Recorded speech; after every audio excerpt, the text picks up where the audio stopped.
Olá, amigos! Que alegria nos reunirmos novamente, estudando a doutrina espírita, compreendendo o momento em que nós estamos vivendo neste podcast, que é a nossa sala de aula, o podcast Fala Animal, conforme nós temos dito, com professores tão maravilhosos quanto estes iluminados espíritos que coordenam a doutrina espírita e mais, outros professores maravilhosos que nos despertam a sensibilidade, os sentimentos profundos, o amor, que são os nossos irmãos animais, razão pela qual existe a Associação Espírita de Amigos dos Animais. Olha, hoje, dia 5 de junho, é o Dia Mundial do Meio Ambiente. Então hoje nós vamos nos ater a essa questão, olhando um pouco sobre a ótica espiritual, não somente a questão do meio ambiente, mas também compreendendo o processo de transição que nós estamos passando e fazendo um paralelo entre o que a Terra vem discutindo, nós aqui, espíritos em fase de humanidade encarnados com relação ao meio ambiente, e os projetos espirituais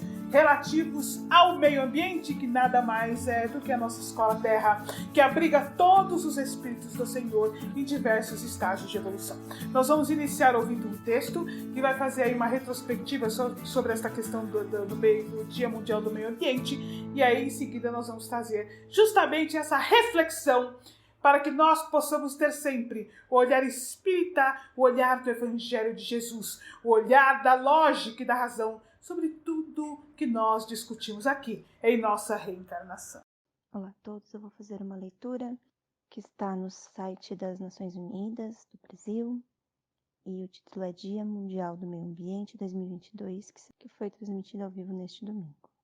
Hoje, domingo, dia 5, aconteceu o Dia Mundial do Meio Ambiente, evento que há 50 anos convoca a humanidade para celebrar a riqueza do planeta e destacar os perigos que ele enfrenta.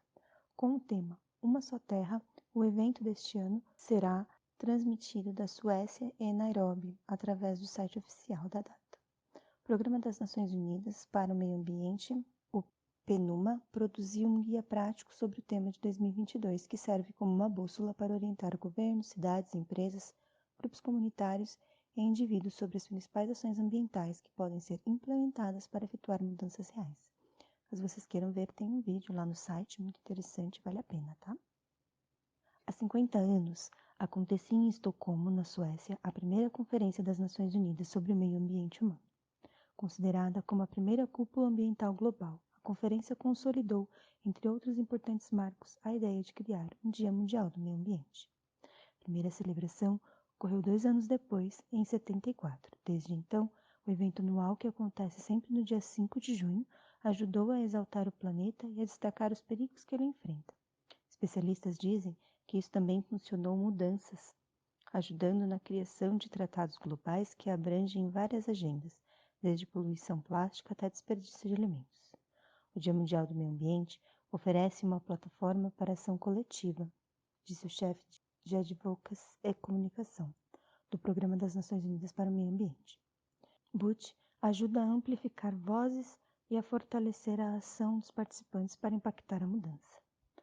O Dia Mundial do Meio Ambiente surgiu em um momento de crescente preocupação com o impacto da humanidade no planeta. Uma série de desastres ambientais na década de 60, desde secas e desmoronamento de minas até poluição e envenenamento em massa de peixes. Aumentou a conscientização sobre a fragilidade do meio ambiente. Essa fragilidade foi ilustrada pela icônica foto da Terra chamada Earthrise, de 1972, tirada pela missão Apollo 8, a primeira foto colorida do nosso planeta vista do espaço. A Suécia é a anfitriã do Dia Mundial do Meio Ambiente deste ano e o tema é Uma Só Terra, com foco na necessidade de vivermos de forma sustentável em harmonia com a natureza. Além de homenagear a primeira conferência, o tema é um lembrete de que recursos do planeta são finitos e estão diminuindo. Os temas anteriores do Dia Mundial do Meio Ambiente retrataram as preocupações ambientais de suas épocas. Em 1977, por exemplo, o evento se concentrou na destruição da camada de ozônio e, em 83, na chuva ácida. Enquanto algumas dessas ameaças foram superadas, outras permanecem. A chefe da Secretaria da Coalizão Clima e Ar Limpo, Martina Otto, esteve envolvida na organização de 23 Dias Mundiais desde que ingressou no PNUMA, em 1999.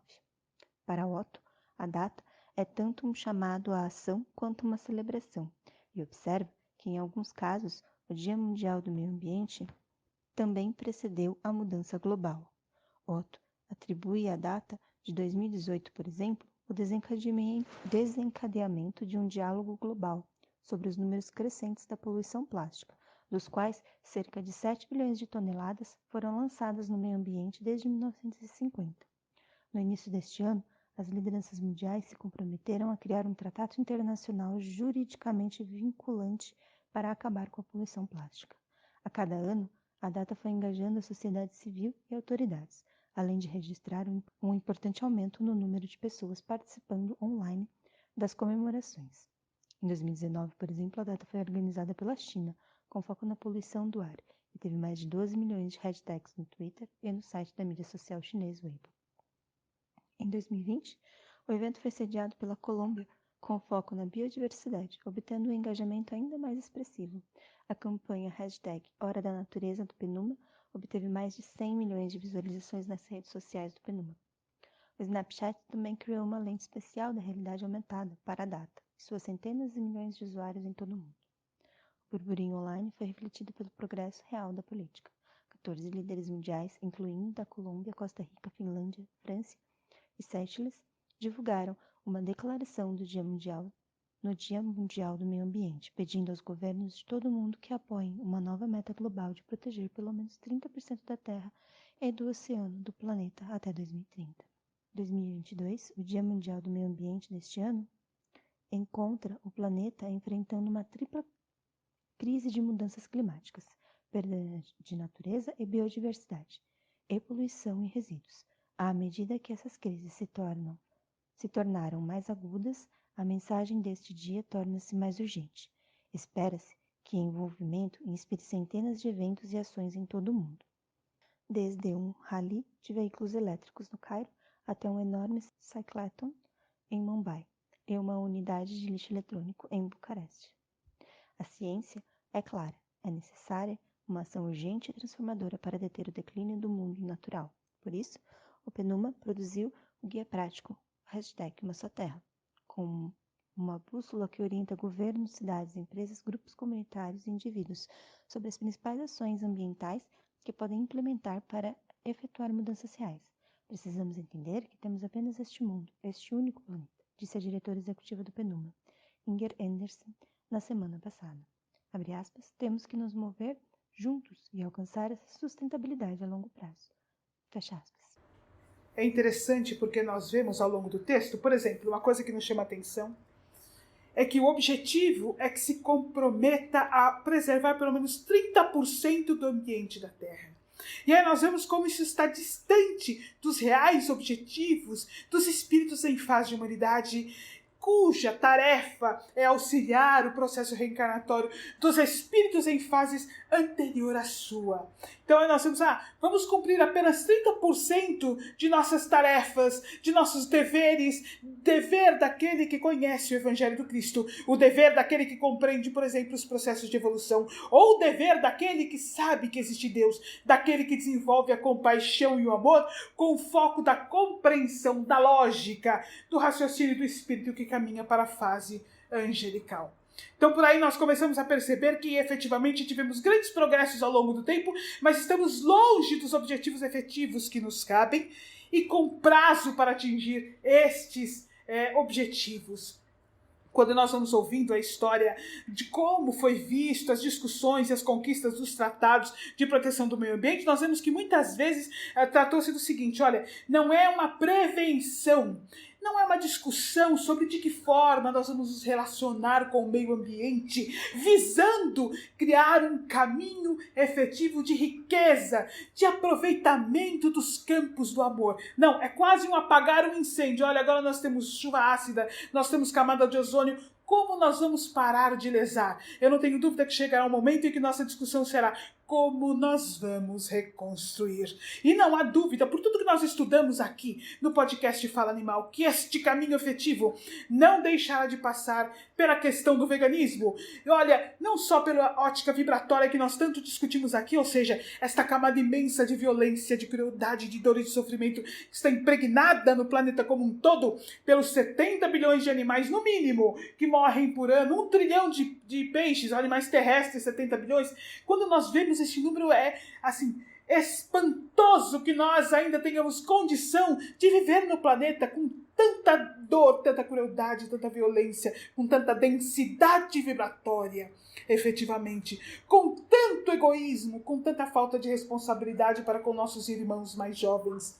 Mas, acima de tudo, é preciso que nós tenhamos uma observação de que a nossa relação com os animais destrói o meio ambiente, ou seja, por mais que tentemos, não há como, sob a ótica de preservação do planeta Terra, preservar e reconstruir sem parar de destruir, de maltratar. Isto olhando só pela ótica da preservação, porque como nós já dissemos aqui outras vezes, o homem é sempre o foco. E se nós realmente tivéssemos o foco na humanidade sob a ótica espiritual, não há dúvida que estaríamos fazendo incontáveis trabalhos e assinando inúmeros tratados para preservar o homem espiritualmente, encerrando com o processo expiatório do próprio homem, acabando com a crueldade para com os animais, sem falar nos animais, sem falar destes que necessitam da terra tanto quanto nós, para o processo de evolução, de reencarnação, espíritos do Senhor, nossos irmãos mais jovens, que conosco partilham o planeta Terra. Meus irmãos, o Dia Mundial do Meio Ambiente deve nos servir como um alerta, um chamamento do próprio Cristo, porque Jesus determinou, conforme nós temos sabido aqui, na Associação Espírita de Amigos dos Animais, e estudando a doutrina espírita nos parece muito lógico, determinou o fim da crueldade para com nossos irmãos animais, determinou que deve se iniciar o processo de reconstrução do planeta que ele construiu para nós. Então, meus amigos, hoje o nosso comentário é mais curto, mas ele é profundo, ele é um chamamento. Ele é uma mensagem do Jesus, ele é uma mensagem para nós espíritas, ele é uma mensagem para nós espíritos em fase de humanidade, ele é uma mensagem para nós cristãos, para nós que estamos buscando aprender a amar a Deus sobre todas as coisas e ao próximo como a si mesmo, nós que buscamos compreender o bem-aventurados, os misericordiosos, os bem-aventurados, os puros de coração, nós que buscamos ouvir aquele chamamento do Cristo, amai-vos uns aos outros, como eu vos amei. Se faz urgente que as nossas vidas, as nossas reencarnações sejam dedicadas ao amor ao próximo. Se faz urgente na questão do meio ambiente que nós adotemos uma filosofia de compaixão e piedade, que sejam os nossos pratos, nossas roupas, nossos cosméticos, aquilo que nós usamos, libertos da vibração densa e sofrida da crueldade para com os animais e da destruição para com o planeta. Esta é a verdadeira mensagem do Dia Mundial do Meio Ambiente. Esta é a nossa verdadeira representatividade. Nós devemos ser o eco da voz dos animais, da voz da natureza. E, acima de tudo, como espíritas, somos aqueles pregadores, aprendizes do Cristo, que falam em nome de Jesus, para que a humanidade aprenda a amar a Deus sobre todas as coisas e ao próximo como a si mesma. Que Jesus nos abençoe a todos.